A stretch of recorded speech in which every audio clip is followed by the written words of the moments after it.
Daf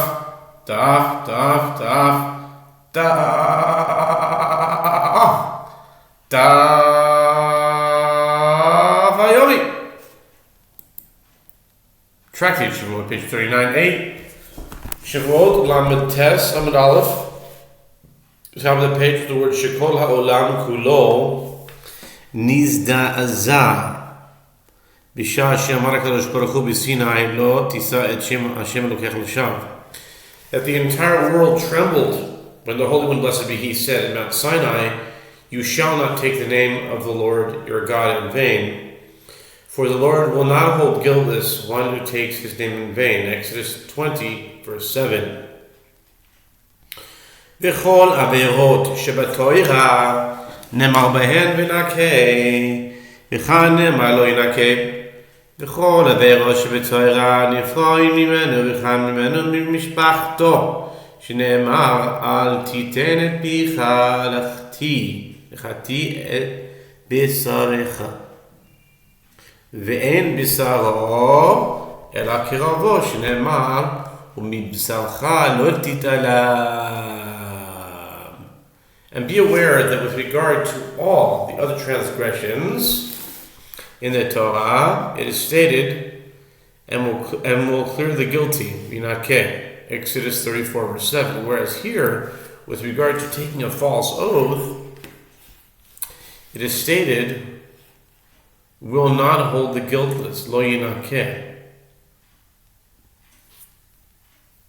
And be aware that with regard to all of the other transgressions in the Torah, punishment is exacted only from the transgressor, whereas here, punishment is exacted from him and from his family, as it is stated, do not allow your mouth to bring your flesh into guilt. Ecclesiastes 5:5.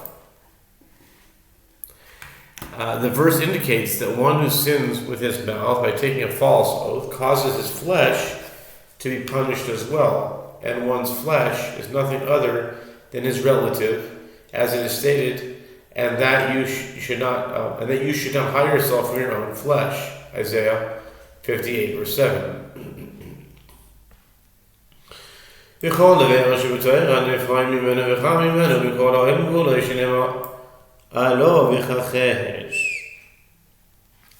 be aware that with regard to all of the other transgressions in the Torah, punishment is exacted only from the transgressor, whereas here, punishment is exacted from him and from the entire world, as it is stated, swearing and lying and murdering and stealing and committing adultery, they break all bounds. Therefore, the land mourns, and everyone who dwells therein languishes. Hosea 4, 2 and 3. Ve'ema ad diba'id di'avid lahu lechulahu. Lo sokadaita dichtiv mipnei ala avla haaretz uchtiv al ken the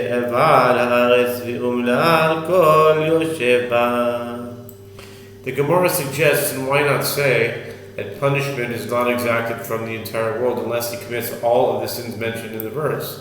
The Gemara answers, this should not enter your mind, as it is written, because of swearing the land mourns, Jeremiah 23, verse 10, indicating that taking a false oath is sufficient to cause the land to mourn. And it is similarly written in the verse in Hosea, therefore the land mourns, and everyone who dwells therein languishes. Both verses employ a term of mourning.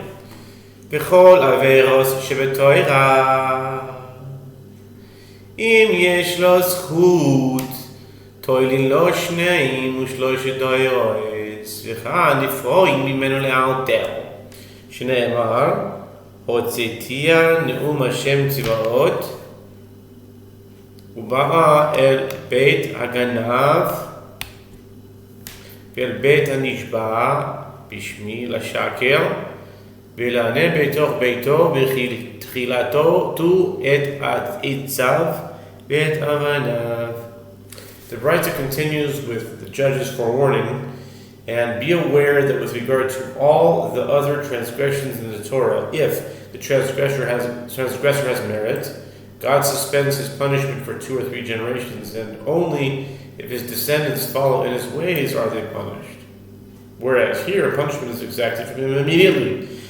As it is stated, this is the curse that goes forth over the face of the whole land. I cause it to go forth, says the Lord of hosts, and it said, and it shall enter into the house of the thief, and into the house of he who swears falsely by my name. And it shall abide in the midst of his house, and shall consume it with its timber and its stones. Zechariah 5:3-4. Hotzetia le'altel ובאל בית הגנב זה הגונב דעת הבריאות שאין לו ממון אצל חברו וטוענו ומשביעו ואל בית הנשבע בשמי לשקר כמשמעו ולעלה בתוך ביתו וכילתו את עצם ואת אבניו הלמדתה דברים שאין אש ומים מכלין אותן שבועת שקר מכלה אותן. The Brisa analyzes the verse. I cause it to go forth means immediately, and it shall enter into the house of the thief. This is referring to one who deceives people. For example, one who has no money in the possession of another but claims money from him and administers an oath to him in court, thereby causing an oath to be taken in vain. And into the house of he who swears falsely by my name, as it indicates in accordance with its straightforward meaning from the end of the verse, and it shall abide in the midst of his house and shall consume it with its timber and its stones. You have therefore learned that a false oath consumes things that even fire and water do not consume, such as stones. Im omar eini nishba poetkin es miyad, v'im omar hareini nishba oim sham, oim ze leze su namian eholi anashim orishim eilem v'gano. וכשמשביעין עושו אומרים לו הווה יודע שלא על דעתך אנו משביעין אותך אל על דעת המקום ועל דעת בית דין. The Brisa continues, if the defendant says at this point I will not take an oath, the court dismisses him immediately and rules him liable to pay. And if he says I will take an oath, the people standing there say to each other, depart, I pray you, from the tents of these wicked men, and touch nothing of theirs, lest you be swept away in all their sins. Numbers 16:26. And when the judges administer the oath to him, they say to him, be aware that we administer an oath to you, not according to your understanding of the oath, but according to the objective understanding of the omnipresent, and according to the understanding of the court, meaning the judge's intention. שכן מצינו במשה רבנו כשהשביע את ישראל אמר להם דעו שלא על דעתכם אני משביע אתכם אלא על דעת המקום ועל דעתי שנאמר ולא איתכם לבדכם תגמר. This, as we have found written with regard to Moses, our teacher, when he administered an oath to the Jewish people in the plains of Moab, so that they would accept the Torah upon themselves, he said to them, know that it is not according to your understanding that I administer an oath to you, but according to the understanding of the Omnipresent and according to my understanding. As it is stated, neither with you only do I make this covenant and this oath, Deuteronomy 29:13, which is homiletically interpreted to mean not only according to your intention.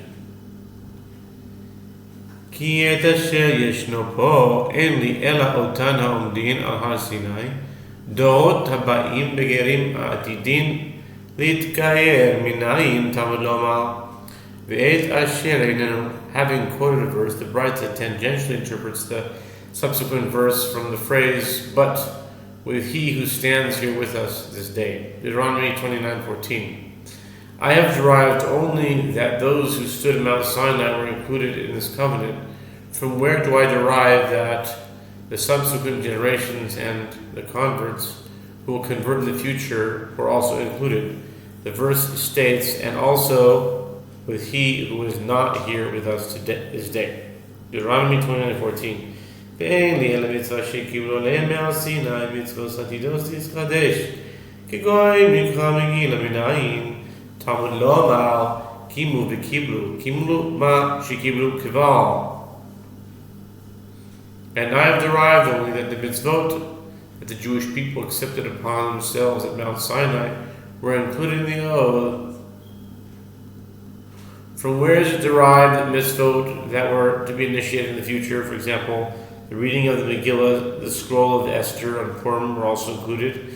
The verse states, the Jews ordained and took upon themselves that they would keep these 2 days, Esther 9:27, which is homiletically interpreted to mean they ordained in the generation of Esther mitzvot that they had already accepted upon themselves by oath in the plains of Moab.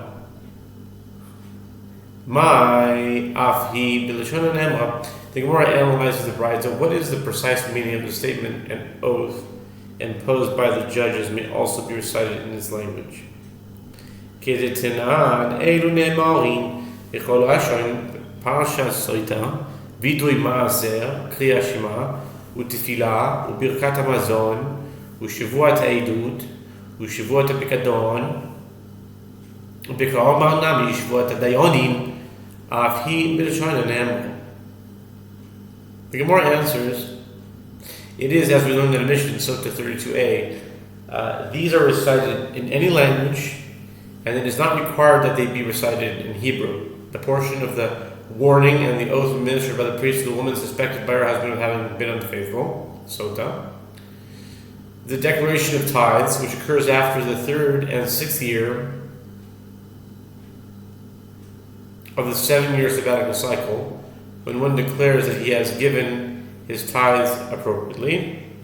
The recitation of Shema and the Amidah prayer and grace after meals, and the oath of testimony, where one takes an oath that he does not have any testimony to provide on a given issue, and the oath on a deposit, where one takes an oath that he does not have possession of another's deposit, and all these may be recited in any language. And the Braita also states, as an addendum to this halacha, that an oath imposed by the judges may also be recited in his language, meaning in any language.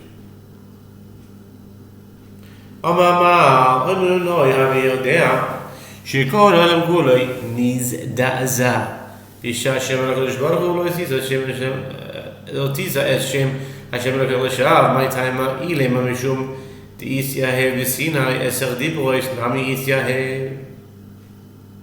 The master said in the Braita above that the judges say to him, beware that the entire world trembled when the Holy One, blessed be He, said, you shall not take the name of the Lord your God in vain. What is the reason that the entire world trembled? If we say it was because this prohibition was given in Mount Sinai, this is difficult, as when the entire world trembled, the rest of the 10 Commandments were also given in Mount Sinai. This quality is not unique to this specific prohibition.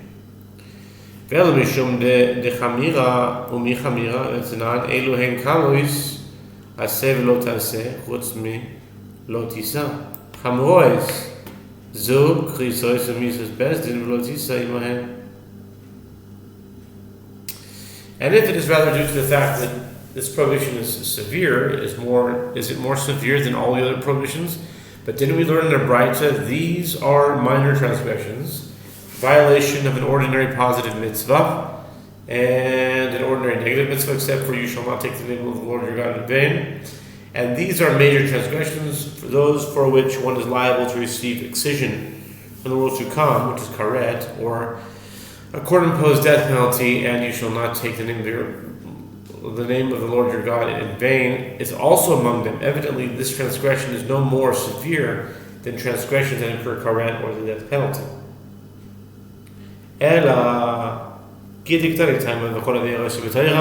נאמר בהם מנקה וכאן נאמר לא ינקה. Okay.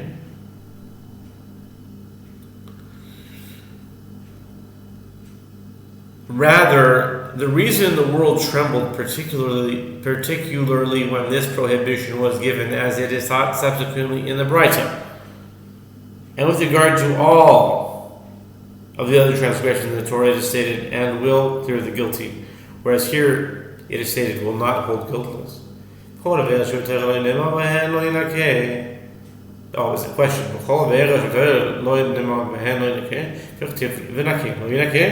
The Gemara asks, and is it not stated with regard to all of the other transgressions in the Torah that God will not hold guiltless, but isn't it written, and will by no means clear the guilty? It says it later on in Exodus 34:7.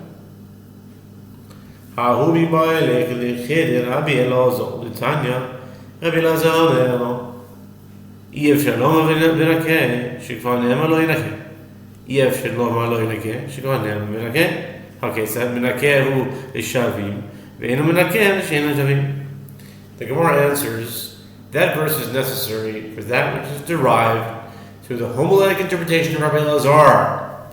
As it is taught in Brisa, Rabbi Elazar says, it is not possible to say, and will clear the guilty about all transgressions, since will not clear the guilty is already stated.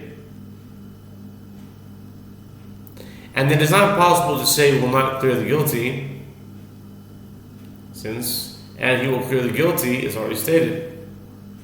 How can these texts be reconciled? The Holy and Blessed be He clears those guilty ones who repent, and He does not clear those who do not repent. Therefore, it's not ke and lo yinake. It's both.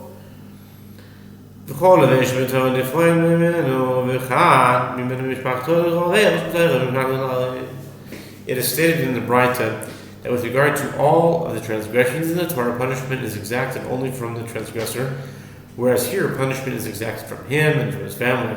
The Gemara asks, and is punishment not exacted from the transgressor's family with regard to all the other transgressions in the Torah?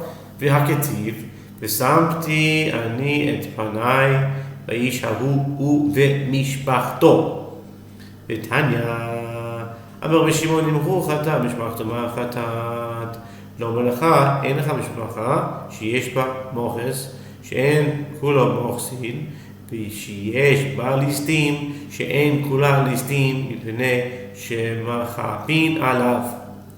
But isn't it written in the Torah with regard to one who worships Molech, then I will set my face against that man and against his family and I will cut him off? Leviticus 20 verse 5. And it is taught in the Brita, Rabbi Shimon said, if he sinned, how did his family sin? Why are they punished? This serves to tell you that there is no family that has an unauthorized tax collector among them, in which all of the family members are not regarded as unauthorized tax collectors. And similarly, there is no family that has a bandit among them, in which all of the family members are not regarded as bandits. This is because they cover for him. Evidently, punishment is exacted from the transgressor's family with regard to transgressions other than taking a false oath. Hasamedinach reina, hasamedinach didei. Kedetanya Rabbi Omer, vichrati oto, matamudo ma'alefi shene'emar. V'samti ani et panai, yachol kol ha'mishpacha, kula behikares. Tamolo ma'odo oto behikares. Below called a mishpacha kula v'ikares. More answers there with regard to other transgressions. The transgressor's family is punished with another punishment, less severe than the one of the transgressor receives. Whereas here, with regard to a false oath, the transgressor's family is punished with his punishment. As the son of writer Yehuda Hanasi says, why must the verse state with regard to one who worships Molech, and I will cut him off? Since it is stated earlier in the verse, then I will set my face against that man and against his family. One might have thought that the entire family is liable to be punished with karet. Therefore, the verse states, and I will cut him off, indicating that only he is liable to be punished with karet, whereas his entire family is not liable to be punished with karet. ומכל העולם כולו שנאמר עלו וכחש וכתיב על כן תאבל הארץ ואימה עד דאבד להו לכולהו לא סלקדייתך תכתיב מפני עלה עלה הארץ. The Brita teaches him with regard to all of the other transgressions in the Torah, punishment is exacted only from him, whereas here punishment is exacted from him and from the entire world, as it is stated, swearing and lying and murdering and stealing and committing adultery, and it is written, therefore the land mourns. The Gemara suggests, and why not say that punishment is not exacted from the entire world unless he commits all the sins mentioned in the verse? The Gemara answers, this should not enter your mind, as it is written, because of swearing the land mourns, Jeremiah 23:10, indicating that a false oath is sufficient to cause the land to mourn. מכל העולם לא.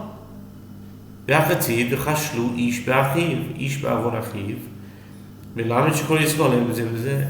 The Gemara asks, and with regard to all the other transgressions in the Torah, is punishment not exacted from the entire world? But isn't it written, and they shall stumble one upon another? Leviticus 26:37. This verse is homiletically interpreted to mean that they shall stumble spiritually, one due to the iniquity of another, which teaches that the entire Jewish people are considered guarantors for one another. Apparently, any transgression makes the entire world liable to be punished. And now we turn to 39b, top of the page, Lamed Tes, Amid Beis, with the words Hasub, Sheyesh, Bi'adam, Lemachot, Velo, Michu.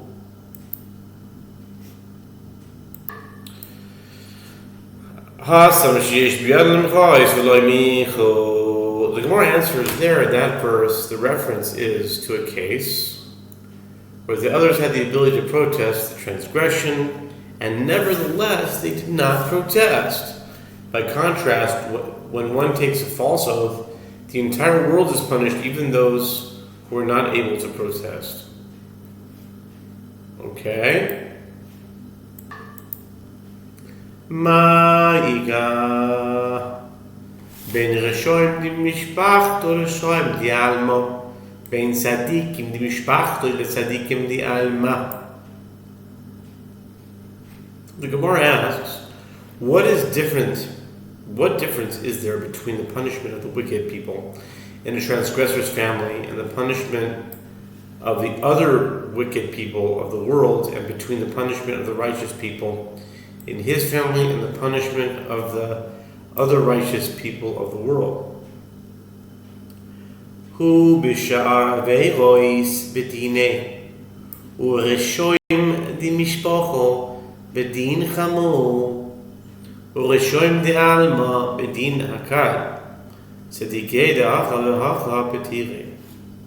The Gemara answers, with regard to other transgressions, the transgressor himself is punished with his own punishment, meaning that which is written in the Torah for that transgression, and the wicked people of his family who covered for him are punished with another severe punishment, and the wicked people of the rest of the world who refrain from protesting his action are punished with a light punishment.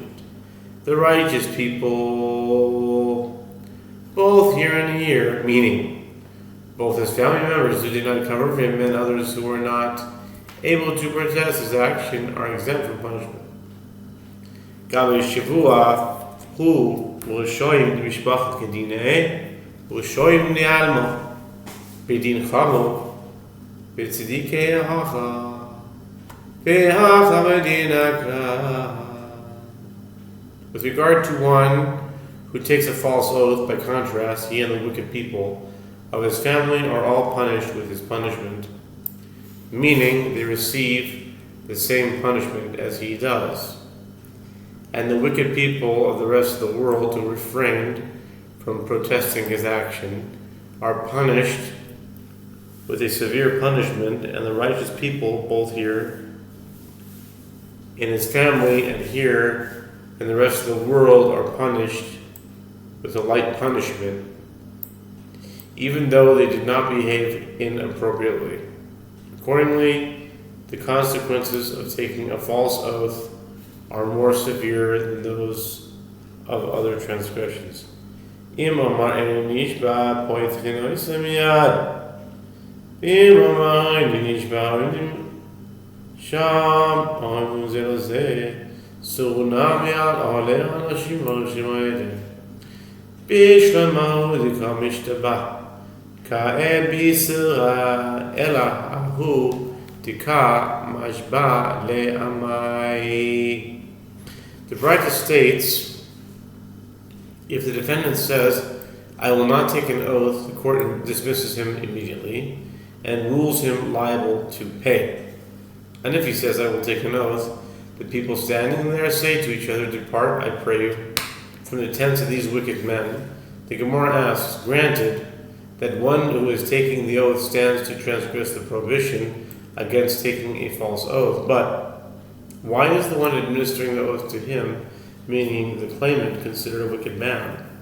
Ahumi bayale, Ahumi bayale, Nechede Tanya, Shimon ben Tarfon, Omer. Shimon ben Tarfon, I wonder if this is Rabbi Tarfon. Does Shimon ben Tarfon? Shevuos Hashem tiyeh ben shineh, Belamed Chadash Shevuos. The Gemara answers that designation is necessary for that which is taught in the Braita. Rabbi Shimon ben Tarfon says that the verse, the oath of the Lord shall be between them both, Exodus 22, verse 10, teaches that the punishment for a false oath applies to both the one who took the oath and the one who administered it to him. The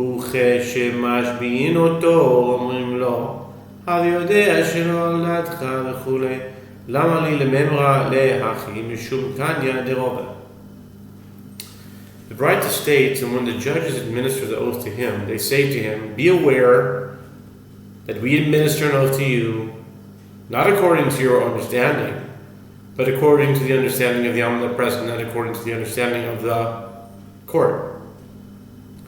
The Gemara explains, why does the court need to say this to him? It is due to deceptions like that of the reed in Rava's court, where the defendant secretly inserted into a hollow reed the money he owed and gave it to the claimant to hold for him, whereupon he took an oath that he had already given him the money. He then took back the reed as the claimant was unaware of its contents. In this way, he was able to state an oath that was technically true, although he was guilty of deception. To prevent this, the court stipulates that the oath must be true according to the court's understanding. Okay. Hatana shtei kesef. Amar Rav, kefir hatana shtei kesef. Ushmul amar hatana atzma shtei kesef. Afilu lo kvar ela bepruta v'lo hodar ela bepruta chayav.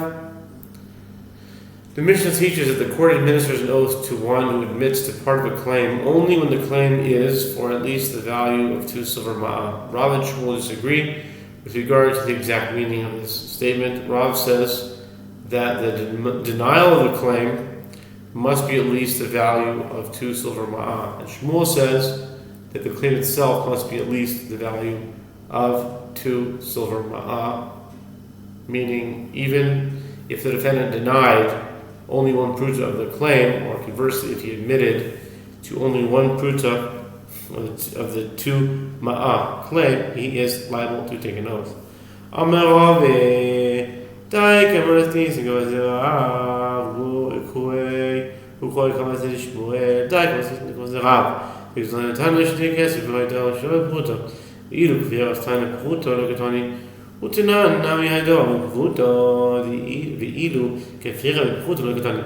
Rava said the language of the Mishnah is precise in accordance with the opinion of Rav, and the biblical verses are precise in accordance with the opinion of Shmuel. The language of the Mishnah is precise in accordance with the opinion of Rav, that teaches the claim must be for at least the value of 2 silver ma'ah, and the admission must be at least the value of 1 pruta, whereas it does not teach that the minimum denial of the claim is 1 pruta, indicating that it must be more. And also, we learned in the Mishnah, Bava Metzia 55a, that the minimum admission to part of a claim that renders one liable to take an oath is the value of 1 pruta, whereas That Mishnah does not teach that the minimum denial is the value of 1 pruta. Ukra ekavase dishmoel lichtiv kiten ish el reyo kesef ochel nishmo ma kelim shnayim av kesef shnayim ma kesef dvar chashuv av kol dvar chashuv v'kamal achmana ki hu zeh. And the verses are precise in accordance with the Din of Shmuel, as is written with regard to the case where an oath is administered due to omission to part of a claim. If a man delivers to his neighbor silver or vessels to safeguard, Exodus 22:6, it is derived from the juxtaposition of silver and vessels that, just as vessels in the plural is referring to at least 2, so to silver is referring to at least 2 ma of silver. It is derived further that just as silver is an item of substantial value, so too any item of substantial value is included. And the verse 1 states in the subsequent verses that an oath is administered in a case where 1 says, "This is it," Exodus 22 verse 8, meaning where the defendant admits to only part of the claim of silver or vessels and denies the rest of the claim. Evidently, the denial can be for an amount less than 2 silver ma'ah. Okay. V'rav.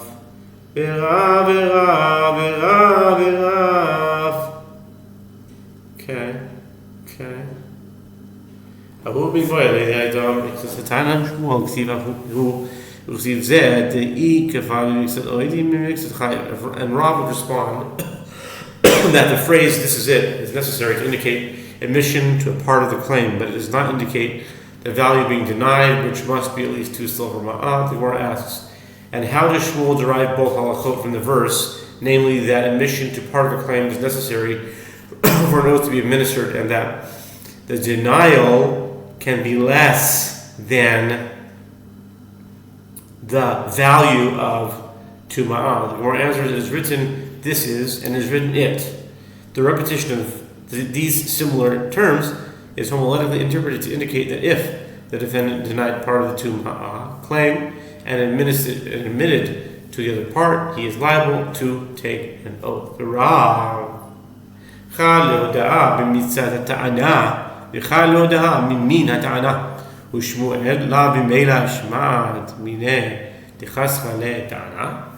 And Rav would respond that the repetition should be interpreted differently. One of the 2 terms is stated to indicate admission of part of the claim, and the other one is stated to indicate admission of the same type of item as the claim.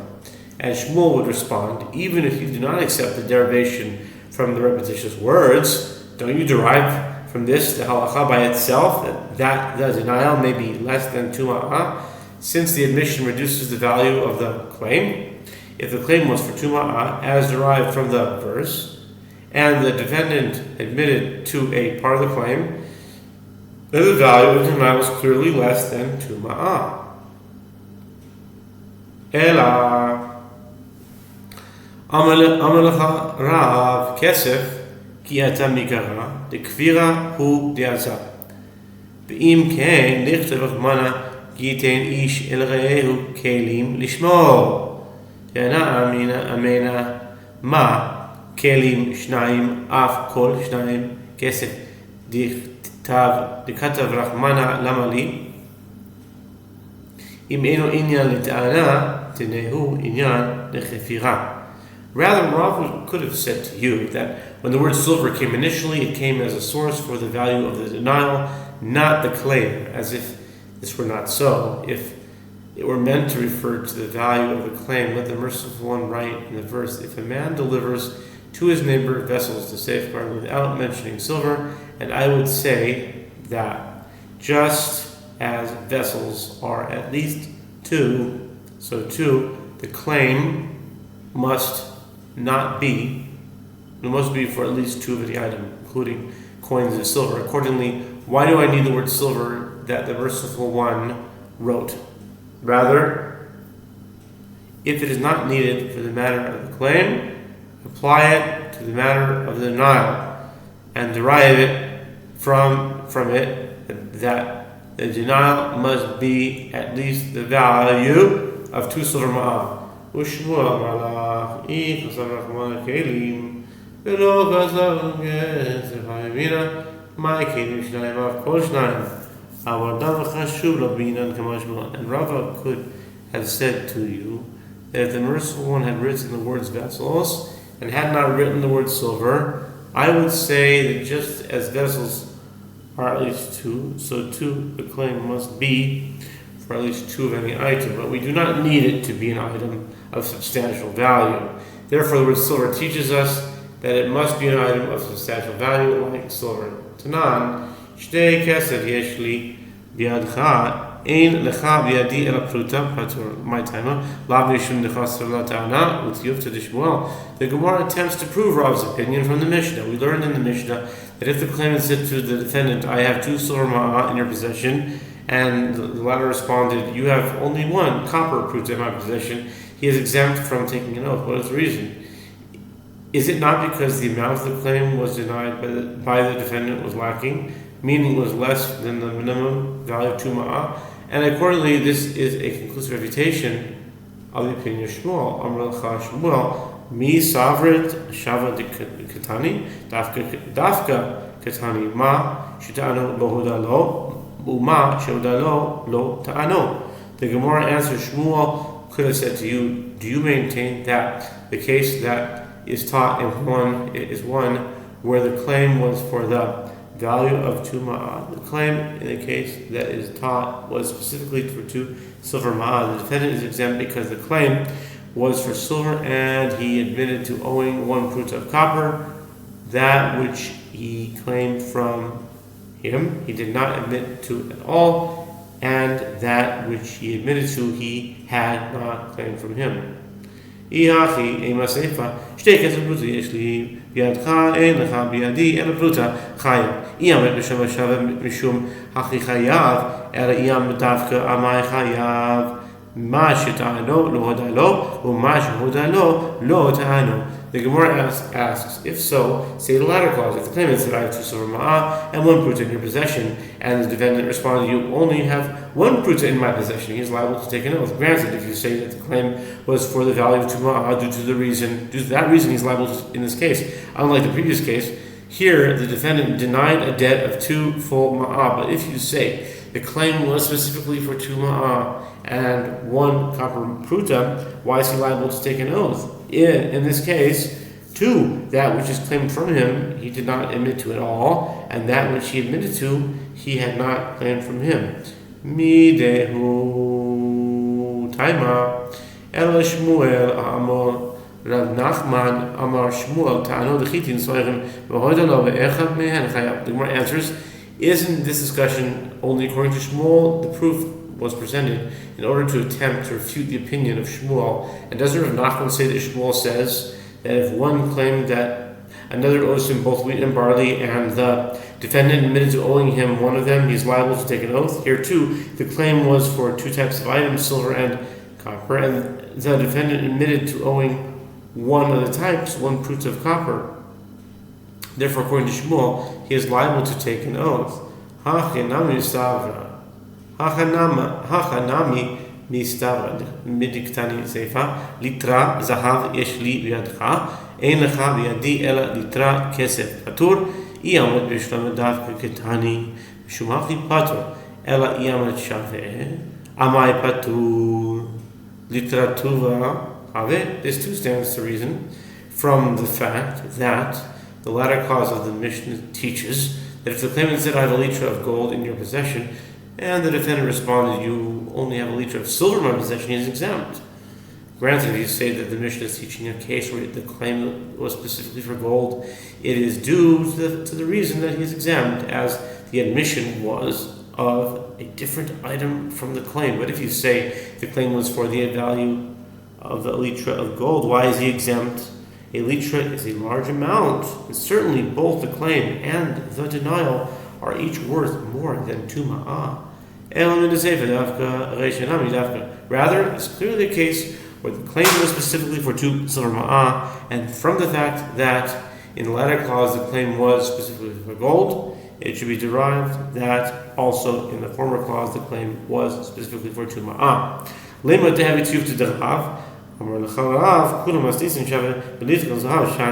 The Gemara asks, if so, shall we say this is a conclusive refutation of the opinion of Rav? The Gemara answers, no. Rav could have said to you that the entire mission is referring to claims in terms of the value of silver, not actual silver.